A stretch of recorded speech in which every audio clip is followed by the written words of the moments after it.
Got some cross traffic here.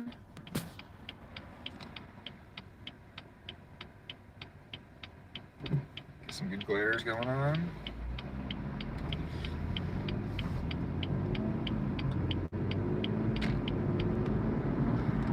All right. Let's turn this brightness down. There we go.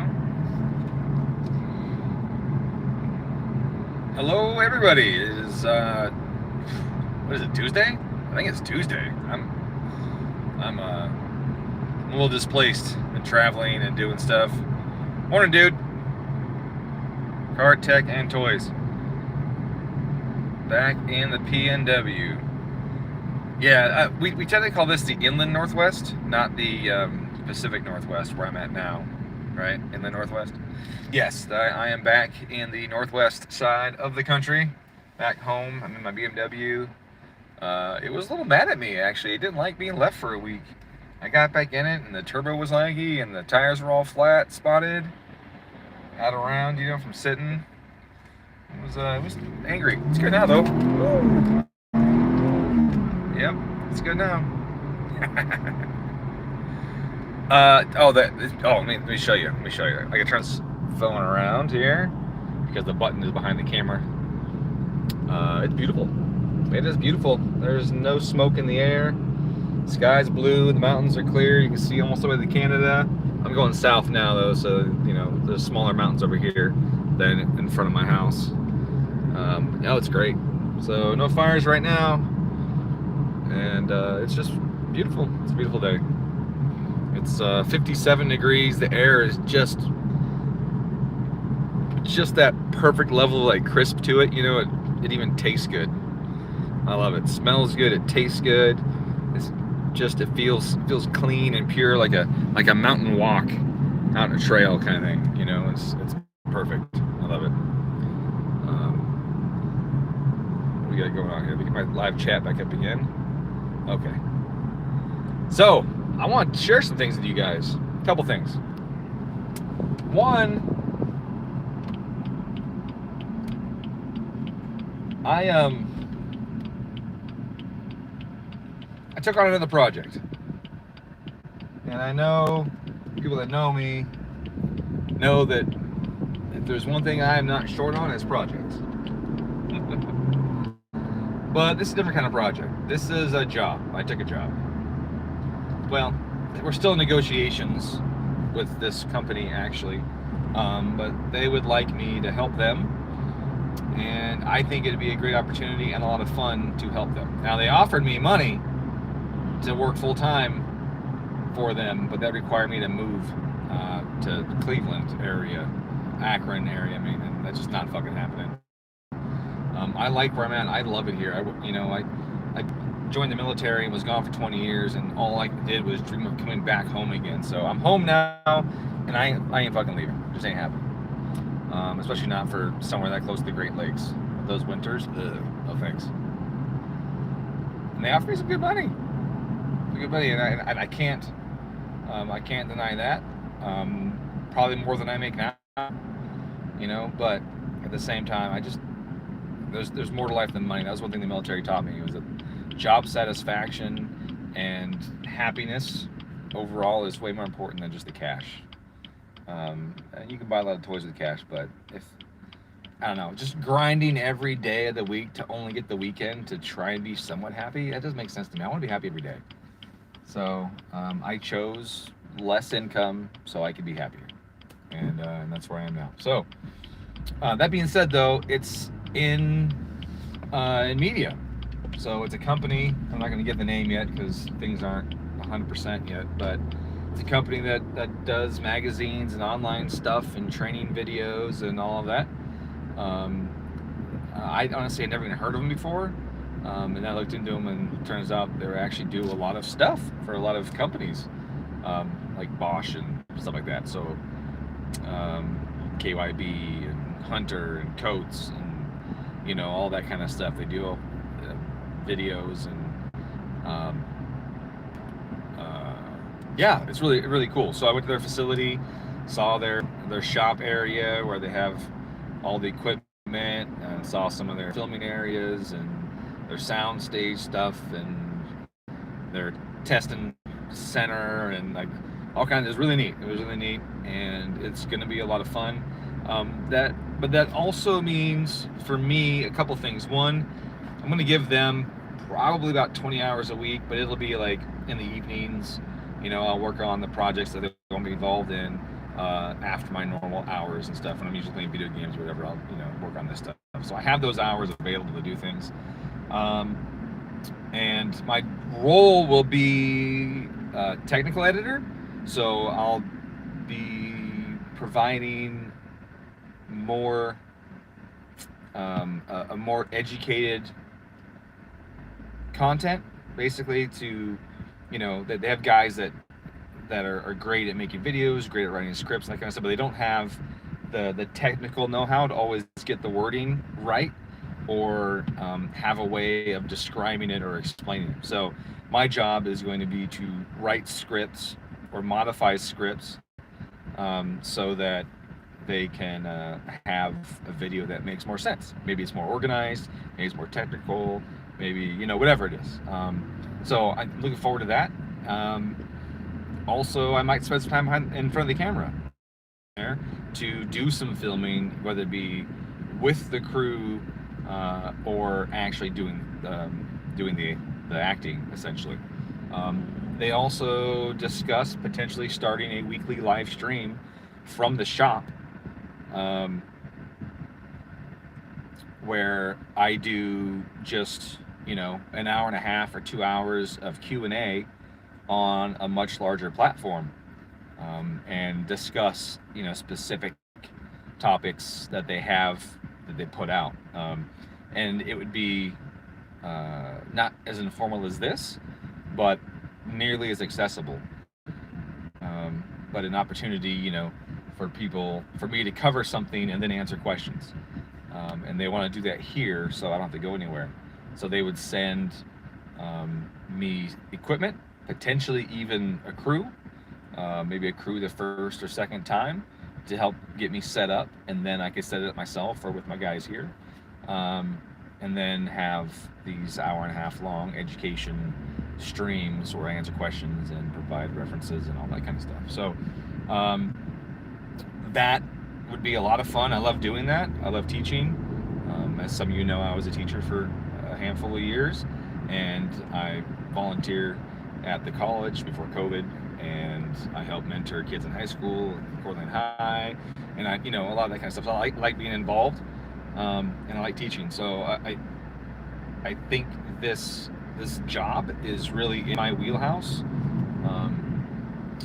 and if it was a local place, I would probably take it. You know what I mean? But having to go over there isn't great. And I'm honestly, I'm not the best employee, because I like doing what the heck I want to do when I want to do it. But this type of job, I don't have, I wouldn't have some dickhead kind of guy. I'd be working with people, and we're all going towards a common goal. I like that, and I have a passion for this type of content. So I think that would be really awesome. And then for me, in addition to being compensated, for my time, of course, I also get to showcase and grow my own brand as well. And so I don't see there being a whole lot of negatives to it. I think that the time investment is going to be worth it in both the financial aspects and in growing my own brand. So that's really cool. And hopefully I'll get the chance to meet a lot of cool people in the industry that I don't already know. Granted, I know a lot of them, but it'd be cool to meet more people, even on the OEM side, since these guys do a lot of OEM components, or OEM replacement components, and not as much aftermarket. It'd be a good opportunity for me to meet those people, maybe end up doing design for those companies too. Who knows? Who knows where it can go? So I think it's a good opportunity to do something that has more reach than my current platform, and I think that'd be a lot of fun. I think it'd be a good time. So again, I don't know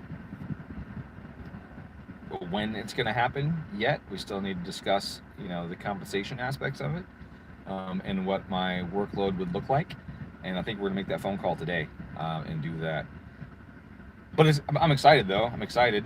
I just hope that it isn't one of those things where I'm biting off more than I can chew with just a ton more projects.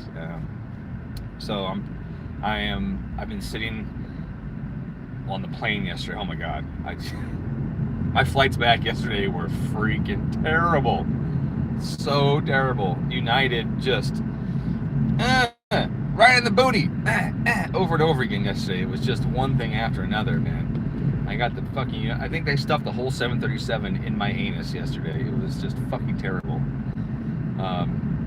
So I spent so much time being angry or displaced that I didn't spend as much time doing my schedule as I wanted to. But I'm just trying to juggle my schedules and work out times and figure out, you know, when I can do and what I can do. So on the freeway at the speed of traffic, which is very important, not at 40 miles an hour. All right. Question: you guys know what slipper clutches are? I learned about slipper clutches about probably 2 years ago or a year and a half ago or something like that. A slipper clutch is basically it's almost a centrifugal clutch for a manual transmission. Basically is what they do. You adjust it to allow some slip at low RPM, and then as RPMs increase, it clamps harder. Okay? So the manual drag racing guys, current platform is smaller than it should be considering the quality content, so it'd be cool to see grow, but don't forget your, no, I appreciate it, man. Thank you very much. I have a lot of people that make those comments on my videos, and they say, why don't you have 10,000 plus subscribers and every Subaru guy in the world watching your stuff? And I just don't, and I don't know why. I know that my content's not dramatic enough for a lot of people, and it's too technical for a lot of people as well, so that's probably something to do with that. And my camera work is just fucking excellent, obviously. And people really love feeling motion sick when they watch my videos. So I don't know why people don't subscribe more often. So yeah. Oh, which is a benefit. My camera work will improve. They will provide me with some equipment, and so hopefully I will be able to have improved camera work and production even during the live streams. So anyway, slipper clutch. Slipper clutch is for guys that don't want to learn how to drive manual transmissions, is how I feel about it. They fucking piss me off, because if you're gonna have something that's an automatic fucking clutch, you should just have an automatic, right? But they call themselves manual guys. Oh, this manual transmission racing. Motherfucker, it's you turned your clutch into a torque converter. Like, shut the fuck up. Like, it just pisses me off so much. I mean, half of the... Sorry, I'm trying not to swear too much at this, but I'm really pissed off about slipper clutches. And I guess Cletus McFarlane just fucking got one recently, and everyone's like, holy shit, man, this slipper clutch is badass, and blah, blah, blah, we're going faster track times, and whatever, and I'm not impressed. I'm sorry, I'm not impressed. Hey, if you're completely H-pattern shifting, 3 pedals, conventional clutch, right, that takes fucking skill. That takes skill. Modulating the clutch pedal correctly to match your traction and your horsepower and your ratios and everything, that takes skill. And that's half the freaking battle, is having this skill to do this task. You can't claim a manual drag racing record with a slipper clutch. I'm sorry, you can't. You can say that, oh, look at it, well, it's got a 6-speed in it. Yeah, you fucking cheated. You fucking cheated. You took 50% of the skill out of the equation. It's no longer impressive to me. Oh, so you just jerked your hand back and forth a couple times. Fuck you. Like, no. A launch with a manual transmission and a real clutch is very fucking difficult. Very fucking difficult. It is not for the timid. It's not for the hold their limbs correctly. Like, it is hard to do. To get it right is hard to do. And that's where the fucking pride and joy comes from driving a manual. If you just want to push the fucking long skinny pedal on the right and go fast, get a fucking automatic. Don't delude yourself by thinking you have a manual transmission when you ain't even, oh, this is a manual 6-speed, but you're not even fucking using the clutch. I'm sorry, fuck you. Fuck you, that's not racing. That is not manual transmission racing. No, yeah, I can do this all I want, and you do that with an automatic. You can click, click, click, you go to the next gear with automatic if you want manual valve body. Ooh, it's manual valve body. Do that. Don't fucking use a slipper clutch like some fucking retard and be like, oh yeah, slipper clutch, this is great. No, it's doing it for you. It's like autopilot. Fuck you. Like, I fucking hate slipper clutches. Just the idea makes me want to find whoever designed slipper clutches and punch them in the fucking mouth. Like, what the fuck is wrong with you? Like, you're ruining racing. That already didn't launch quite right. I need to turn this screw a couple more turns to add some fucking tension to the counterweights in my flywheel or my pressure plate so that my car will launch better. How about you just learn to drive? That seems like a better idea. Learn to drive so you can be a better driver, be more proud of your accomplishments. Don't let other shit do it for you. Like, that just doesn't make sense to me. That's why I don't like using launch control. I prefer to launch manually. But it's hard to build boost without launch control on a manual car when you have a big ass turbo because you can't get shit spooled up. So I have launch control in my car. And honestly, I'd rather have a button that I push to retard the timing and then hold the RPM where I want to do it. You know, I'd rather that it was less automated and more on me. In my old drag racing videos, you find, oh cool, sweet, rocking the windshield, that's good. On my old videos, you find me drag racing from like 2003. There's no launch control in those videos. Like, I'm launching that fucking car out of the hole like a fucking boss on a regular clutch. No launch control or whatever, right? And motherfucker, road closed. What the hell is this shit? God damn it. Why is the road closed?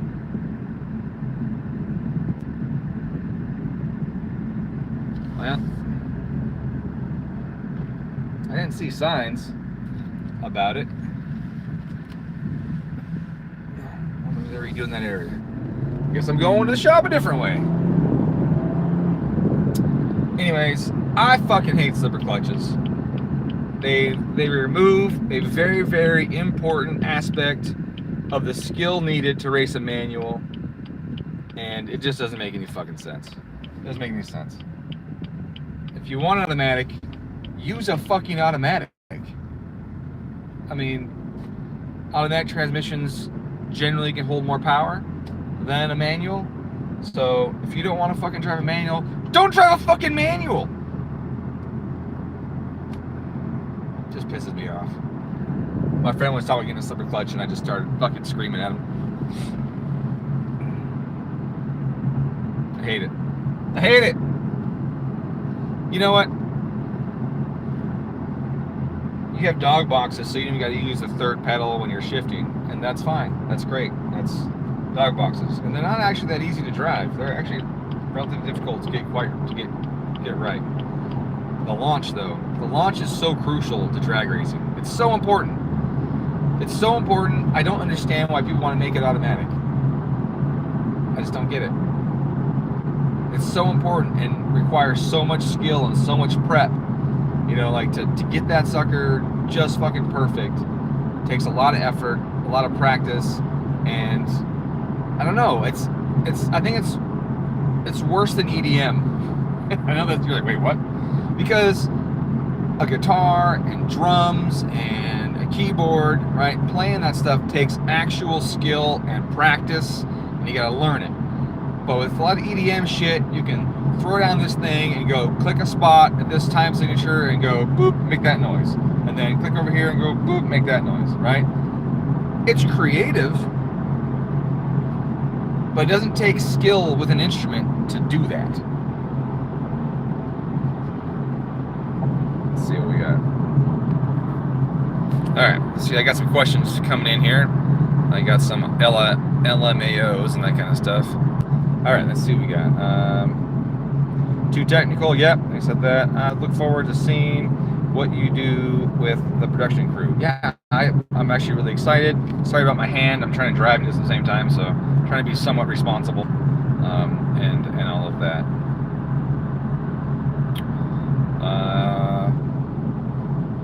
Rick at DRP is working on setting up a slipper for Subarus right now. Yep, bummer. That's fucking bullshit to me. It identifies as normal clutch. I don't give a fuck what it identifies as. Imagine a day where one of Dom's videos is actually allowed to be monetized. Yeah. Are you saying I swear too much? I mean, if I take this job with this other company, those videos will get monetized because I won't be swearing up a storm in them. So, lazy and dumb. I agree. I wish it wasn't that way. I just wish people had more pride, you know, in themselves, you know, instead of their wallet. A lot of people just have pride in their, look at all the money I got, look what I can do, like with my money. That doesn't impress me, you know, like fucking talent and skill, practice, effort, you working hard at shit, that shit impresses me. Like death metal. Death metal, there's not a whole lot of death metal that I like. Mostly it's the vocals. I don't like the throat screaming thing. And it's often really, really fast and that kind of stuff. But it's very technical. A lot of stuff they do is extremely hard to play. And I respect the shit out of those guys. Those guys that can hold stupid fast beats and do freaking, you know, time signature changes like on the fly and just do amazing stuff with their instrument. I am impressed shit and I respect the shit out of those guys. There's a bunch of songs I've heard and I'm coming in like, fuck yeah, dude, that dude's nailing that beat. Holy shit, what did you do there? That's fucking amazing. And the vocals starting like, ah, damn it. Like it was good till then. But like, I respect the shit out of those guys. And I know that the throat screaming thing is really hard to do. I just don't like it. Melodically, I don't like it. But it's also hard to do and hard to do well. So like, I respect those guys for doing it, right? That's fucking effort. They've put the grind in to get good at those things. They put the grind in, you know, to work together as a crew, right? That stuff impresses me. But having something else automatically drive your car for you, not impressed. And then to have it automatically drive your car in something that's supposed to be a manual, fucking even less impressed. Like at this point, you're just lying. Like it's a manual. Shut the fuck up. Shut up. Shut up. So your automatic's a manual thing because it's a manual valve body? No, it's an automatic, right? And I just get so pissed off. Like I said, slipper clutches totally offend me. That's the title of this video for a reason. They make me angry. Boy, construction has just been insane lately. Let's see what we got here.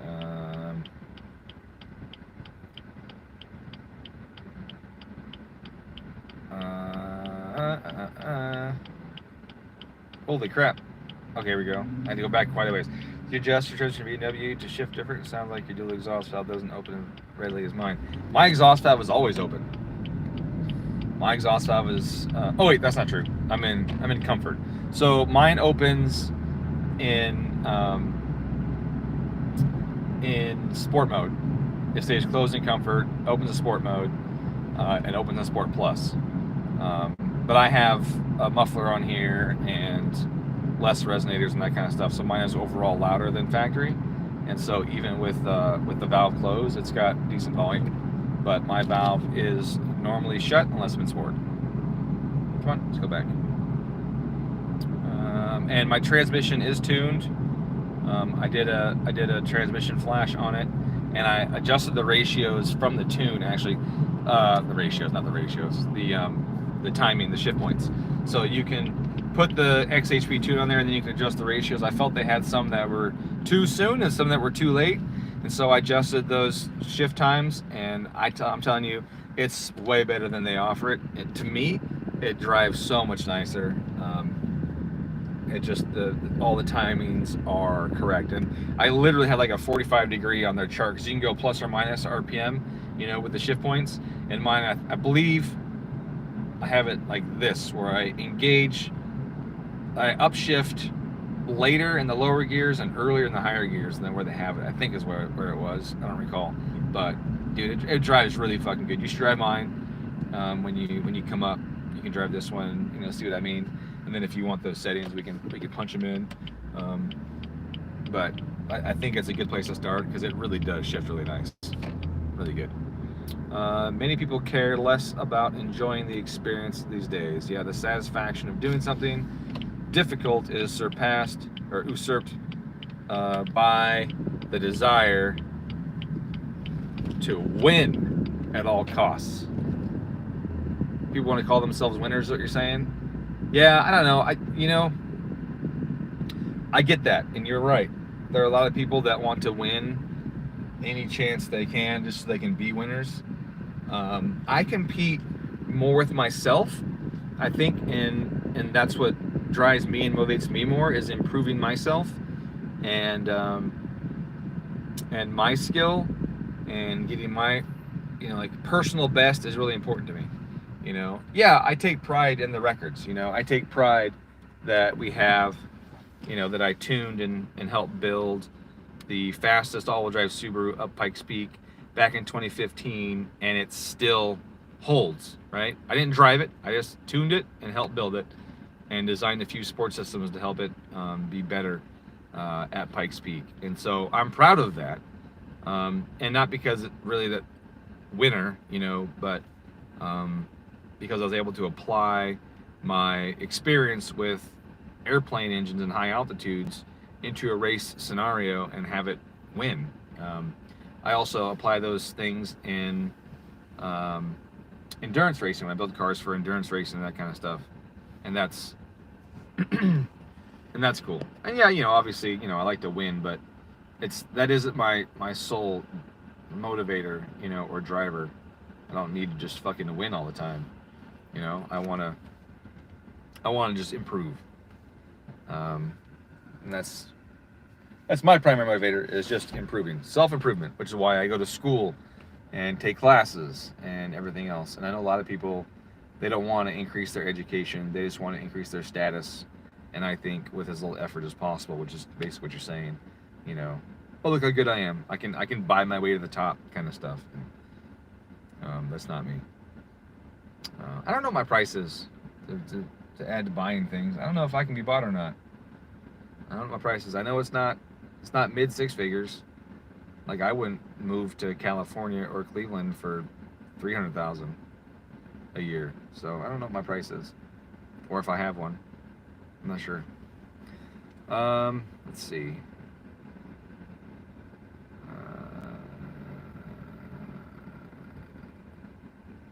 What you telling me? No, I didn't say I dislike EDM. I'm just saying that a lot of the EDM stuff doesn't require a lot of instrument talent. Like, you don't got to grind out an instrument to do it. I enjoy EDM and I enjoy stuff because there's that creative element. You're still making music and you're still creative about it. Just the tool that you're using doesn't require as much dexterity, I guess I should say, right? Doesn't require as much dexterity like a piano requires dexterity, or a guitar or drums and that kind of stuff. So I like EDM just fine. I get down with some EDM. I have a buddy who mixes and he does a really good job. And yes, there is skill in mixing, absolutely. Live mixing for sure is way more skillful than sitting at home doing it, because you can fuck it up, you can really tweak the tracks, you can drag and slide them to where they overlap and that kind of stuff, and make tracks artificially that way. Doing it live definitely takes more skill because you don't get the option just dragging. You gotta, listen to it, hear the beat, adjust the tempo or the timing with your shit, fade in and out correctly. Like, there's absolutely skill involved with that. It isn't that same like level of dexterity and stuff that an instrument takes. So just to clarify that, I'm not bagging on EDM in that regard. And EDM is still fun to listen to, and I'm sure driving a fast car with a slipper clutch is still fun to do, right? I enjoy listening to EDM, and if I drove a car with a slipper clutch at the drag strip, I'd probably have a decent enough fun time with the G-forces and the racing experience. But it offends me that we've taken something that is so crucial to that type of racing and then automated it. Like, that is a crucial part of racing a manual transmission. We're taking I think one of the hardest parts of the whole damn thing is that, right? Shifting and launching are the most skill intensive part required in drag racing, that really set a manual apart from automatic, and then we go and fucking make it automatic. That's what offends me about it. That's what's bullshit in my mind. You know, like that should not be allowed. Slipping a clutch correctly with your foot takes skill, and that is where the pride and that is where the difficulty comes with driving a manual. Now you're taking that out of the equation and making driving a manual easy. Therefore, where's the fucking skill gap, right? And that's why it offends me. I'm sure it's fun, right? Win or no win, it's probably fun, but that's not fucking manual transmission racing. I hope that clarifies, yeah, a little bit what I was saying. Endless double bass, a lot of that too. I definitely agree, but making music electronics is more common than that. You to create a song, but to make it actually sound good involves theory and sound design. Sure, and I hope I clarified that for you. So I'm saying there's a lot of cookie cutter generic stuff that I also just like. Absolutely, there's there's a lot of they just take other songs and put them on top of each other and stuff. And granted, using high pass and low pass filters and emphasizing certain parts of the beat and timing stuff together and getting things to fit musically and melodically requires that, like I said, that creative element. Like I said, it doesn't necessarily take a whole lot of skill, creativity, but not necessarily skill is what I was going for with that.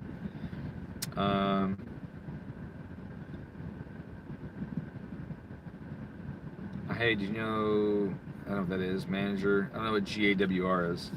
CZP Martini does a Saturday night stream where he's in character the whole time and does nothing but freebase red pills. I don't know what any of that means. Mine's open in comfort if I'm above a certain RPM. Oh, I see. The top 10 drag super quarter mile times list kind of sketched me out when we seem so far behind other platforms. Agree with your further explanation. Thank you, Nick. I'm glad we agree. Yeah, man, I just don't dig slippers. Just not gonna. There's no way of changing my mind on that shit. It just doesn't.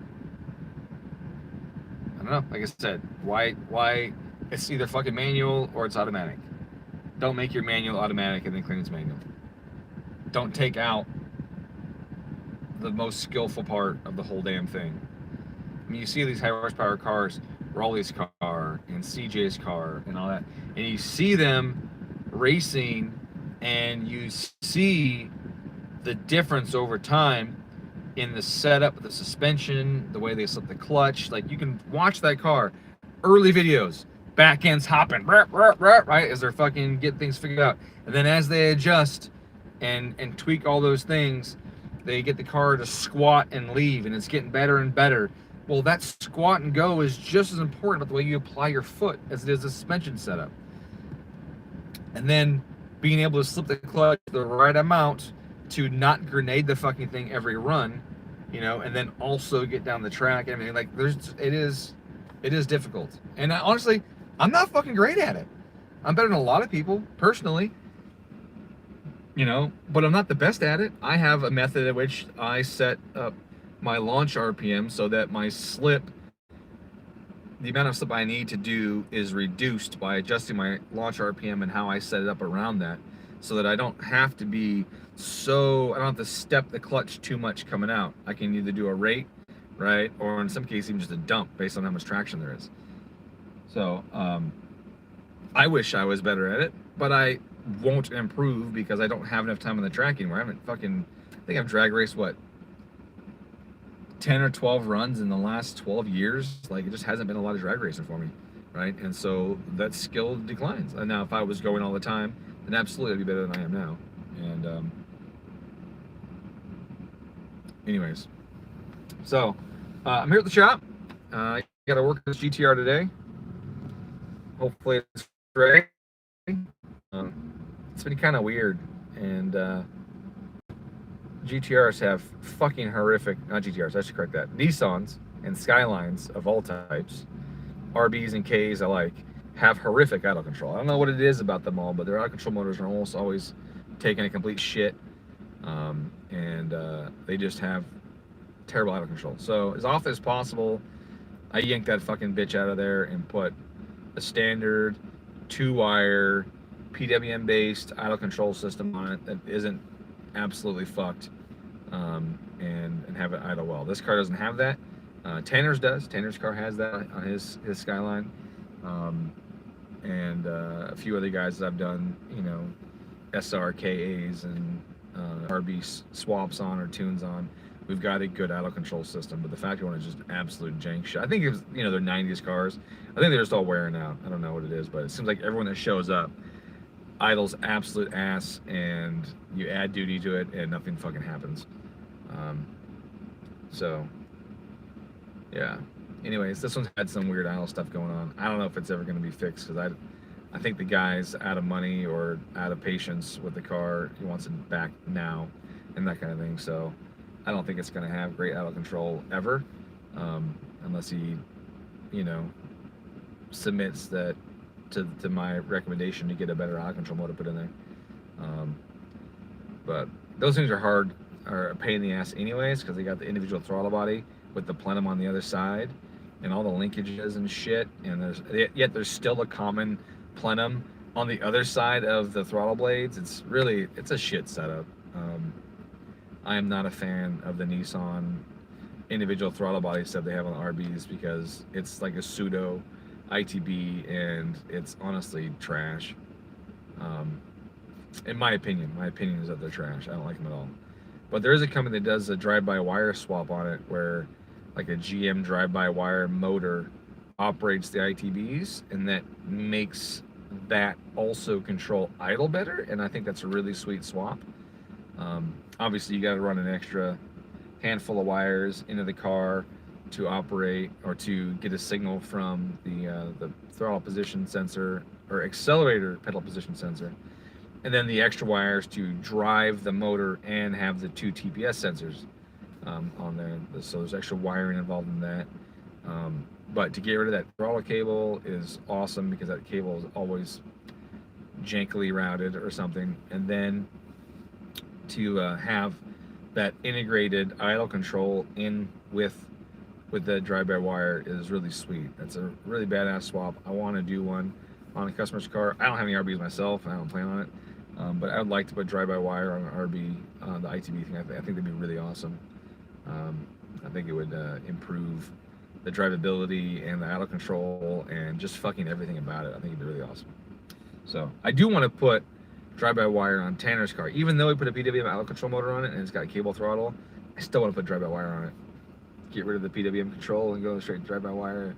I think it'd be pretty sweet, but someday that may or may not happen.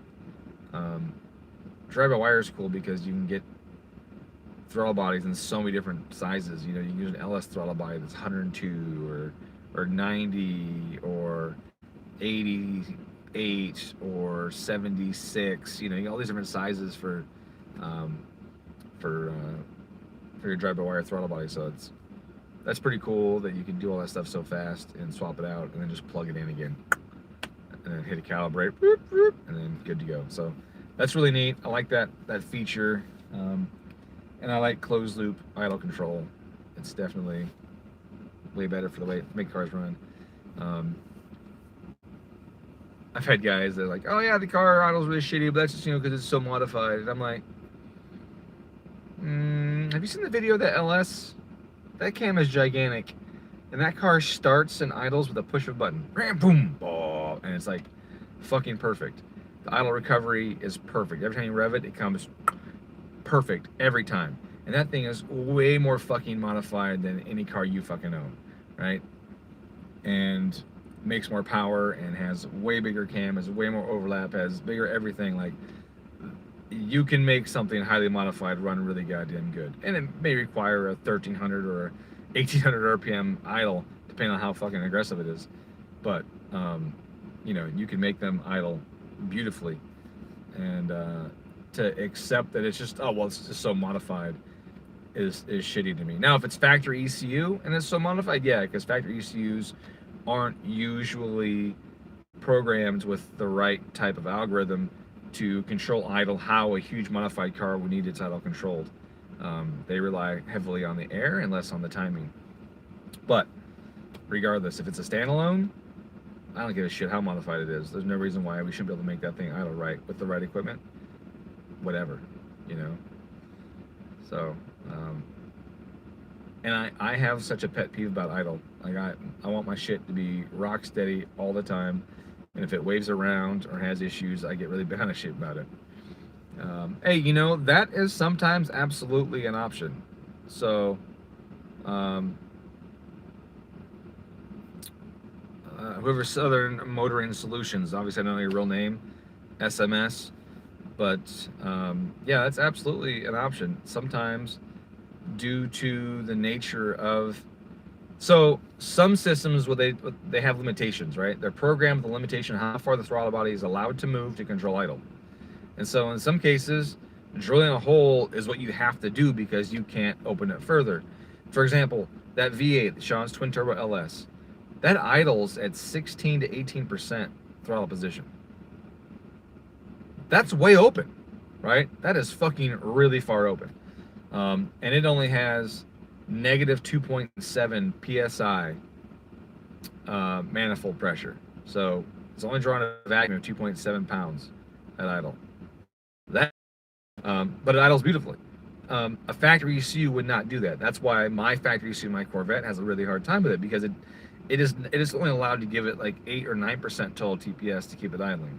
And my can's bigger than Sean's.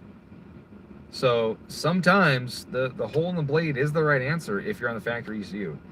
I don't like it to be, but it is, because they're hard programmed to only allow so much opening in idle control.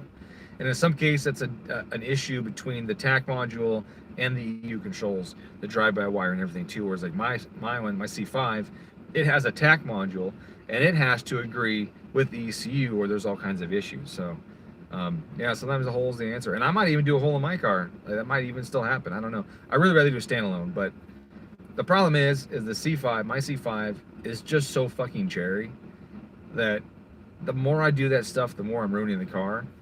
And I want all the things to work. Then I'm losing a lot of those features. And so I really think I have to get another C5. That's a rat of a C5, and put all the crazy shit into it, and then just make mine more nice again, so I can have a nice C5 and then have my absolutely stupid C5.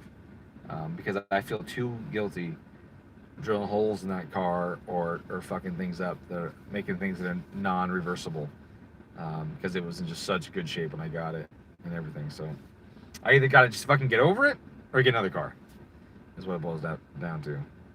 I mean, I would love to have a screen and all that stuff, maybe get an M-Tron in it, or a Nexus, 5R or something like that, or R5.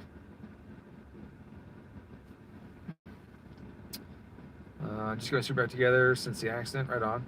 Started sounding like old Corvette was mine special because it was one of 3 that was made on this day. And no, it's not like that at all. I got this car, it was garage kept its whole life. It's like only 46,000 miles on it. It was super clean, super cherry, and I feel guilty fucking it up, is what it boils down to, There's nothing special about it. Like, it's another 02 Z06. It was so clean that I felt guilty messing the car. Look, I don't know if you've driven a C5 Z06 before for any extended period of time. The car is really amazing. It really is. I don't know why they get such a bad rep. Those things fucking handle phenomenally. They run great. Like, with a simple tune that lets the throttle plate open all the way at lower RPMs. The thing is, that in stock form, that car impressed me every day. Every time I drove it and I did something, I was like, wow. For an 02 especially, like, wow, they really did a good job with this car. I would hit an on-ramp, at a high rate of speed and just slide my face off my skull, and I was like, fuck, that's amazing. Like, they did a really good job with the car. It was super impressive. And then everyone that had Corvettes, like my dad, for example, he's got a C5, but his has got 140,000 miles on it or whatever, and it was loved on too aggressively by a guy in California, and it sat in the sun a lot and that kind of stuff. His isn't nearly as nice. My interior is like almost perfectly mint, like the whole thing was just really nice. And to take such a good specimen and then just fuck it up is hard for me to do, because I respect cars. Not because it's a Corvette, but because I respect cars. Yeah, that's why I said I get one that's rattier and then just fucking do it. Do all this shit to it and that kind of thing. But mine was really nice. It was clean, straight, had a few things on the bottom, but that was it. The interior's like scratch free, and I put a lot of work in keeping it nice, and that kind of stuff. So that's why I have a hard time cutting the body of my RS with the wide body kit on it. Now that thing's not nearly as nice. That thing's had a hard life, and still I feel bad doing things that are so permanent, you know, and all of that. So,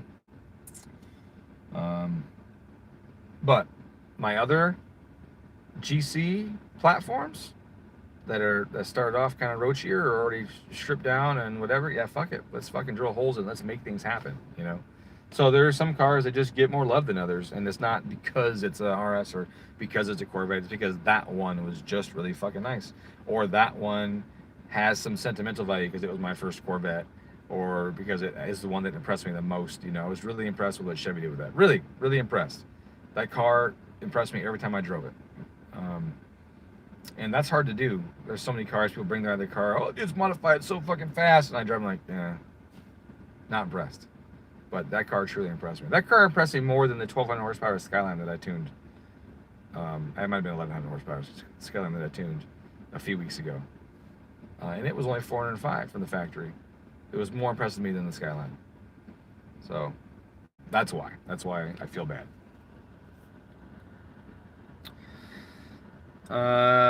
Just accident last summer for the first time in 10 months, runs great still, but it seems like the idle recovery drops slower after revving than it did. Yeah, well, there's learned idle control, right? So the ECU has learned idle schemes, and so after a reflash, they almost always drop further than they would after having some miles on them. That's very expected. I need some cams. I'll be in touch. I just tossed 4 GSC billets in the trash. What happened to them? C506 or C606 better? C5. I like the, hey James, I like the C506 better because the C606, I hate the fucking transmission ratios, which I now have in my car. Now they're in my car, I fucking hate them. It's no wonder that my friend sold me that transmission. Those ratios suck ass. And then I hate the LS7. It's got great flowing heads, but everything else about it is a fucking abomination. White buckets and lobes. Yeah, that sucks, man. That sucks. I mean, I do the treatment on everyone's. I do treatment on everyone's cams. I can do the lobe treatment that prevents failure. I can't do the forced oiling though. That requires Kelford cams to do the forced oiling because that's how my program is set up. For it. So if you want to just buy, you know, the same cams that you had and send them to me, I'll do the lobe treatment on them, and that'll keep you from wiping shit out. If you want the forced oiling, then you got to buy some Kelfords for me to do, or get them from me. I can buy them and service them and sell them to you. But my custom cams are pretty much out of stock right now. I got to take inventory on it real quick. I think I'm pretty much out of most fitments, and I don't have another order in or pending yet. Things down under are going crazy right now with all their concentration camps for COVID and stuff like that. So,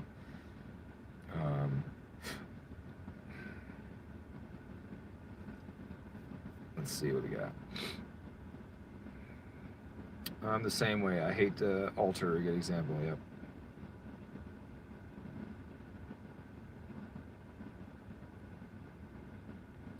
DLC buckets. Yeah, I had people do that and it didn't work. So the guys have done WPC and DLC and it didn't fucking fix it. None of those coatings or treatments like to operate without oil.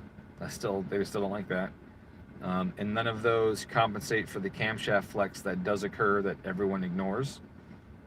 Whereas my treatment compensates for camshaft flex and focuses on retaining oil on the bucket and minimize how much the cam wipes off the bucket. I'm honest with you, it's a simple thing. It takes me difficult to do, which is difficult to do accurately, and it burns up some of my shit. Like I have to use tools and shit, and it uses them up to do it. But the fix is relatively simple, and all that. Yeah, so you know. Yeah, the lobe dead center bucket. Yeah, that helps them rotate. But I was the one with the IAT still in the math. Car's perfect now. So you put an IAT post intercooler now? Is that what you're saying, Corey? Did they put a post intercooler and then tune it, or did they just adjust the shit to make it work? Right on. Good. Good. I'm glad. That's important. I mean, what's the point of speed density if you don't know the temperature of the air, right? I mean, your equation's off. The first step of any engine management system is determine the mass of air in the cylinder. If your temp's wrong, your mass is wrong, and then everything's fucked from there. Load's wrong, fuel's wrong, ignition's wrong, everything's wrong. So, good. I'm glad you got it corrected. That's good to hear.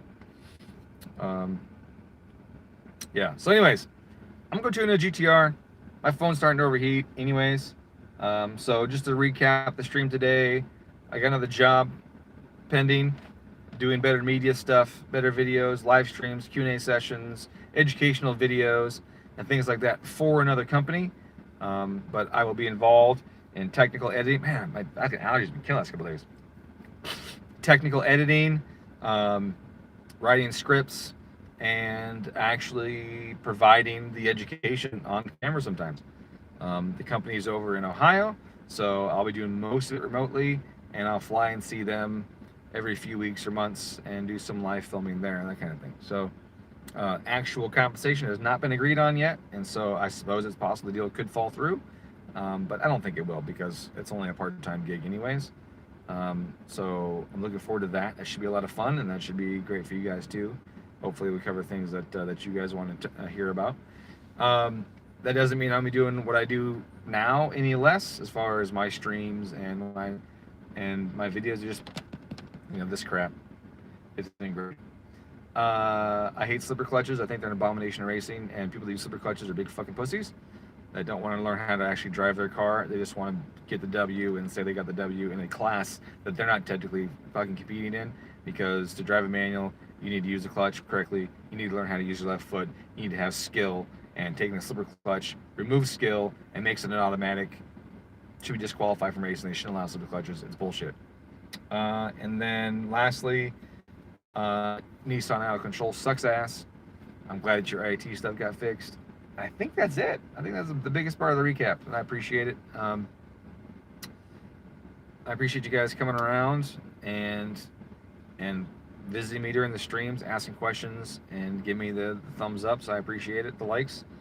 I wish I had more subscribers so that more people could be reached by my videos, but I know that my videos can be polarizing. And don't trash nice cars. Yeah, I'm with you on that. I mean, you can if you got the money, but I respect them too much, I feel bad when I do something to a car and I bump it. I'm like, I'm sorry, car, Like, I respect them too much, and not just the fact that it's a machine, but the time and effort and stuff that somebody put into building it. Sometimes they do just a really good job. And I appreciate effort, which I think was also one of the topics of this video, was how much I appreciate effort and skill, because putting your time and your energy and your passion to something is truly what defines you, I think, or defines your accomplishment. If it was just fucking easy and you paid someone to do it and you got this thing, then it's not impressive, but if you ground it out and you learned a new trade or a new skill, and you worked on your own and worked on yourself over and over again, and your practice and that kind of stuff, that is really a testament to your character. I don't give a fuck how big your wallet is. I tell rich people to go fuck themselves all the time. I get that the money isn't, obviously I want to be properly compensated for my efforts, right? So I don't do a bunch of shit for free. I do some shit for free. I'll do a lot of shit for free.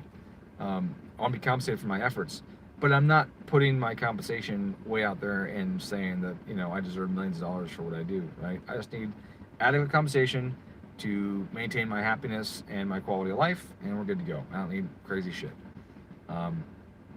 So, yeah, the money doesn't impress me. Some people in my family get super starstruck when they meet people from like Hollywood and stuff. Like, oh my God, so-and-so. Hey, this is the guy that was in that movie. Oh, this guy's a star. Like, I give no fucks. I'm like, what's up, dude? Are you going to give me some political fucking speeches? No? Excellent. Let's have a good time. You can tell me about global warming while you fucking fly your jet around the country and stuff? Yeah. No? Perfect. We'll have a good time. Yes? You're a fucking hypocrite. I don't care what you've accomplished. Fuck you. Plain and simple. So, I think effort just pure fucking effort and passion mean way more to me than anything else. And I guess that's just that's who I am. So I try and provide you guys with my effort and passion. I try and work hard at my videos. I try and work hard at tuning the cars, increase my level of knowledge, spread good information, work really hard on the cars, produce a product for somebody that they can truly enjoy, that it drives really good. You know, I want to provide you guys my effort and passion so you can see it. And I think my passion is easy to see when I lose my shit over something like slipper clutches. Or when I design parts that are revolutionary, completely different. Oh, parts. That's right. I worked very hard on perfecting my pizza. And you know what? It's close, but it's still not quite there. It's really close, though. It's really close. My damper, the prototype damper, is almost done being machined. I think they were on the last part yesterday, or the second last part yesterday when I talked to the guy. So it's almost done being machined, which means I will be assembling it and doing testing here in the next few weeks. Not for the next week, because I have another project I'm doing there. And part of that is driving south to go to Nevada and do some things for a couple days and come back. So, but I will start doing, just want to buy that signed pulley. Oh yeah, I'll fucking still do it. Can't race you right now, bro. I got to add a 1/2 ounce washers to my, yeah, right. Fuck that shit. Hey, thank you, 2K15FXTSJ. Oh, okay, that's Michael. Thanks, Michael. Have a good one, dude. Matt, have a good day. James, have a good day. SMS, have a good day. James again, yeah, man. I'll still say that pulley. I'll fucking sign it. Add the pulley to the yes, the damper. It's pretty sweet. Like I said, I got to do some testing to figure out exactly which frequency I'll be targeting. And to target frequencies on my damper, I have to adjust the bypass rates through the 16 chambers. So I have what I think is going to be my initial set point, which may be perfect. I don't know. We'll find out. Only test and reveal. Math can only tell us so much. So it's set right now for a relatively low bypass rate. Wait, no, it's set for medium bypass rate, so I can go either direction. And then I will just grind a spot down, a couple spots down that alter the bypass rates, and see if it improves or hurts the performance on it and all that. So that's going to happen over the next few weeks. That's going to take a lot of effort, and I have to put that in my schedule because testing that takes a lot of time. But hopefully I'll be able to record some of it and show you guys some of it so you guys can have a good time. Oh, this message was retracted. I don't know what it was. I need to master launching my car so I don't break my 07 STI trans. The trans is pretty strong itself. It's not usually the trans that you got to braking. It's the axles. And so when I launch my STI transmissions, the key for me is to get rid of all the slop in the drivetrain. And so what that involves is, as you're staging, I use the e-brake to stop the car. I don't use the foot brake. I use the e-brake because that drags as if you're going up a hill and takes out the slop in the axles and everything. And so as I approach the stage, I use the e-brake to stop, and then I bump the clutch out to the friction point, have the car kind of lurch forward a little bit against the e-brake. That removes all that drivetrain slop. And I push it back in again, get on the launch control, whatever you can do, however you're going to launch it. And then right before the lights start to drop, I pull the clutch out to the friction point just to remove that slop again. Then the yellow lights start falling. Second yellow, I pull the clutch out the rest of the way while dropping the handbrake, and I cut almost a near perfect, reaction time every time, and then you get really good 60 foots if I have everything else set up correctly. But by getting rid of the slop in the drivetrain, put everything against the right surface, the right edge, you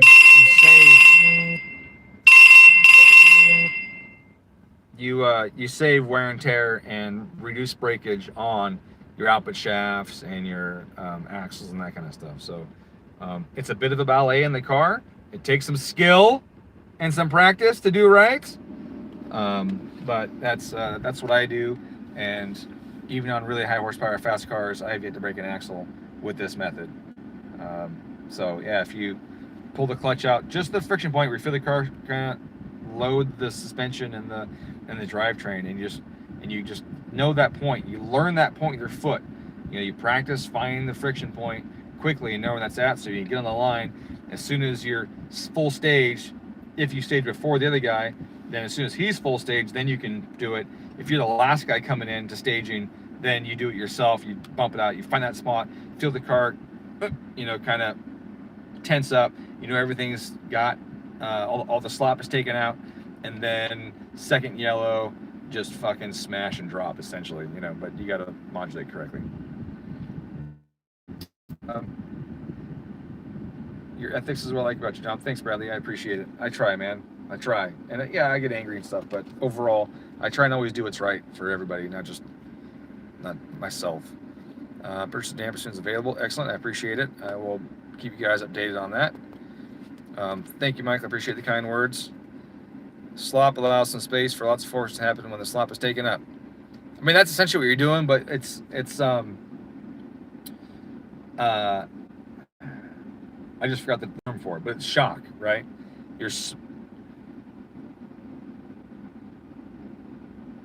If you push a car, if you're pushing a car across the parking lot, you got your hands on the trunk and you push it, right? Or you stand back a foot and put the same amount of force into it. When you impact that car, you're probably going to dent it, right? Yeah. So the drivetrain shock is what you take out of it. So loud with the phone ringing. My dad. Yeah, I forgot to put it on silent. Sorry. But yeah, the shock, the drivetrain shock when you smack into each other, that's where stuff breaks.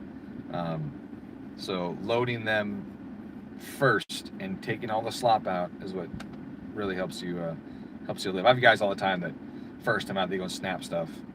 I need bigger axles. I'm like, why, dude? You only made 4 on a wheel. I need big. Well, I broke them. Well, let's work on your launch, you know, or your shifting even. So, anyways, guys, I got to go to work. I appreciate you coming out and hanging out, and I'm happy that you guys have kind words. That I'm not good with compliments. I'll be honest with you. When I went to that meeting, those guys were like, "Oh man, you did this so good, you did this so good. We really like this part of your thing, and you know, we like how you handle this, and you love it all." I just get so uncomfortable with compliments. I don't know what it is, why I get so uncomfortable, but I am way better with someone saying, "You're a fucking asshole." I'm like, "You're right." I can handle that way better. I don't know what it is, but but I do appreciate the kind words. Thank you, and I hope you guys have a good day, have a good week. And we'll see how this GTR works out. So, thanks, guys. Have a good one. Appreciate it.